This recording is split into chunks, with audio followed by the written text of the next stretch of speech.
Hello everyone, welcome back into this channel. So today we will learn about how the way we can share CapCut project in mobile phone so that you can access this project into your personal computer. Open your CapCut on your mobile phone and then you just need to go click this me or profile, and then you just need to remember the username as password that you used to log into this account. You now just need to go back into the edit section and pick which project that you want to transfer. Let's say I want to transfer this project, so you just need to click these three small dots and go click upload to space. We need to use this space features of CapCut to transfer the project. Go click the folder that you want to place it and go click upload, and go click for you to know the progress of the uploading process.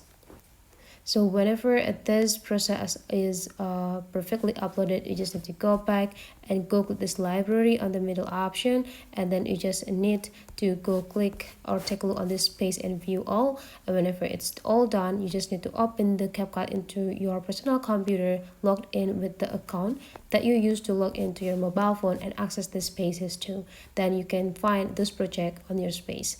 So that's for today's tutorial. Hopefully you enjoy this a lot, and let's meet again into other tutorial.